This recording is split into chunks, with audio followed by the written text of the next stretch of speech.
So here we go again, February 6th, 2015's weekly wrap-up.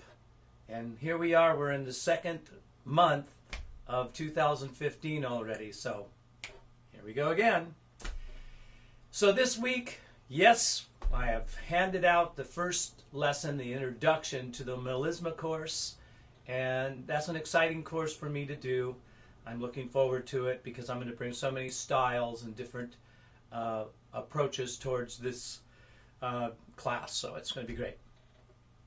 We just did the introduction, and the introduction is just teeny weeny smidget of getting you into this. So I'm going to be using the most commonly used scales for melismas in different styles of music, and rhythms and scales, and putting them together in fun ways.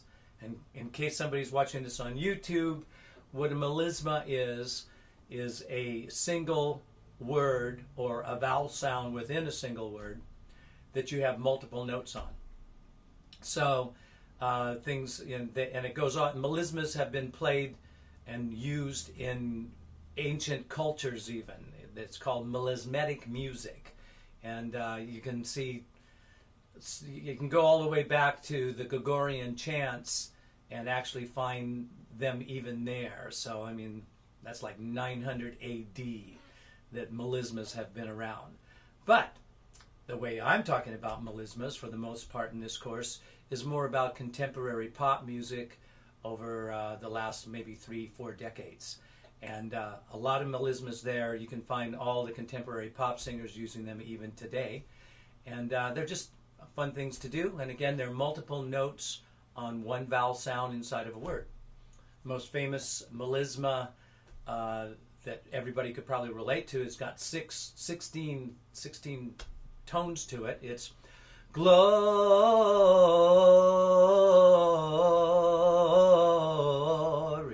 We all know that one. So that's a melisma. All those different notes riding on an O vowel sound inside the word Gloria. I'll give you an example.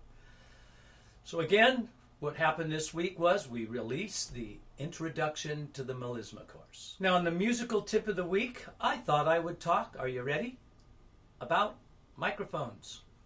I'm holding two microphones in my hand, as you can see. I have a condenser microphone and a dynamic microphone.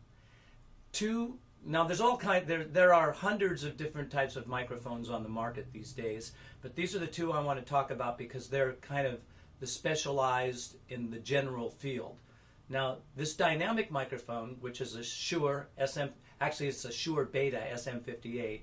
Back in the day, the Shure SM58s, this is kind of an upgrade to it, but it's basically the same microphone with a little bit different frequency response. This is what you want to use, this or an SM58 type microphone are the great microphones for live on stage. And the reason why they're great for on stage is because their directional pattern, move this other mic here, their directional pattern is kind of a small sphere, so they don't feed back as easy, and they're rough and rugged, and you can drop them and they'll survive being dropped. And once you get into the dynamic range of this, which is somewhere between your lips being right on it and an inch and a half or so away, and you can feel that depending upon how the microphone's turned up and so forth. But this is a great mic for on stage, and it's a dynamic mic as opposed to the other mic I want to talk to you about here in a minute, which is used more for studio work. These are the workhorses. These are the workhorses for live stage environment.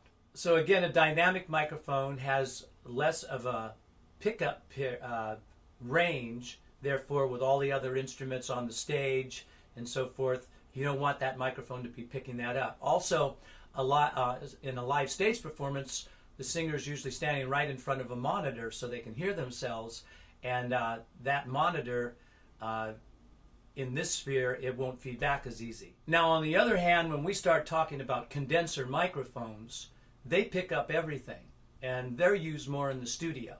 There are special times when you might want to use them in a live stage performance. For example, overheads over the drums to kind of pick up the whole sphere of everything. But again, these things are so sensitive that if you're a singer singing in front of a monitor system again, and the monitor system is, the sound is coming through, the microphone will probably pick up what's coming through the monitor system and then create a feedback loop, and that's one of the ways that you get feedback. So these are a lot better in the studio. Now, this is an AKG 414. It's a wonderful microphone, and actually, besides being a singer, I'm a violinist, and have always been a fan of Stefan Grappelli's, and these days you can get on YouTube and watch various different clips of Stefan Grappelli back in his day. And I've noticed that in some of those clips you actually see this AKG 414 set up for his violin that he's playing into. He's not talking into that microphone, but they're using that microphone to pick up a violin tone, which is a hard tone to pick up live and really have any dynamics unless you put a pickup on it and so forth. And then if you put pickups on acoustic violins, there's problems about vibrating and so forth. And instruments that are 250 years old, you don't want to be messing around putting things on them as much as possible. So anyway, I have noticed that this is a great mic when it comes to, sort of picking up violins and so forth. But this is one of my microphones that I've had for many years, and I use it in the studio for singers. When I'm working with singers in the recording studio, I actually don't believe that one size fits all when it comes to microphones. This AKG 414 is a good choice, but there are other ones. When I get a new singer, if I really want to do the right thing with them, I actually put them out in my studio. I set up 2 or 3, 4 different microphones, and I have them, and I mute each mic and unmute each mic as I have them sing in them, and listen to them sing the exact same line, the exact same song through each one of those microphones to get an idea what's going on with their voice. Because everybody has different voices. Sometimes people have sort of high voices with a lot of overtone in them, and other people, they have maybe thin voices where you want to warm it up a little bit more and make it a little bit bigger. So when it comes to microphones, it isn't one size fits all, but just knowing something about these 2 microphones and understanding the difference between what a studio mic is and what a live stage performance mic is, I thought that might be a good tip for you today. Now, one other point between these microphones is that a dynamic microphone is how they're powered. A dynamic microphone is you just plug it into the cord, and the cord goes into the PA system, into the snake or wherever you're going to plug that cord, and bingo, you're ready to go. But these condenser microphones, they need a separate power source. It's called phantom power. And so that's an additional thing you have to bring, an additional thing you have to be careful for. The sound man has to know to put in the phantom power or not. It's not that big of a deal really if you're a sound man, but it is something to know, and it is some extra gear to be carrying. And again, in lots of cases, it's going to feed back on you if you get it in the wrong situation.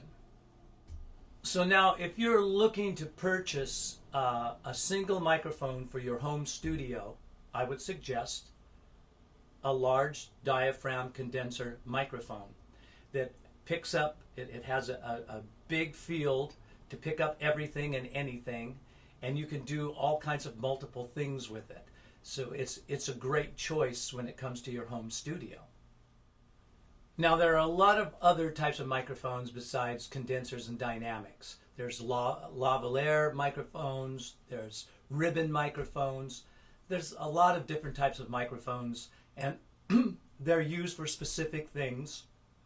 But again, if you just want to get in general, I'd say use an SM58 or a Shure Beta for live stage performance, and a small to medium, or a medium to large actually, condenser microphone that picks up a wide range, because you'll get the most versatile possibilities out of that microphone. What's even more important than the microphone, or just as important as the microphone? The placement of the microphone, where you're going to place it, how close you're placing a particular microphone on a singer, how close they are to it, how close you're putting a microphone on an amplifier, how you're amplifying, how you're placing that mic, if it's 1 foot away or if it's right into the speaker, if you're putting a microphone underneath an acoustic guitar, do you do it from up, from under, or overhead? Understanding mic placement is very, very, very important to get the most out of your microphone. Now, I'm not going to get into that one today, but I think I'll talk about microphone placement in a future musical tip of the week. Now, if you're on YouTube and you're watching this, hey, I hope you like the information. Anybody can use that information. And if you want to learn more about singing, come on over to totallyvocals.com. I'm always running down what we have, so I'll just say it quickly.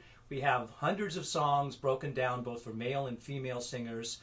I take wonderful singers, bring them in, have them sing, and then turn those songs into lessons and explain to you how to sing the way these singers are singing and what they're doing with their voices and pronunciation and breathing and all of that kind of stuff.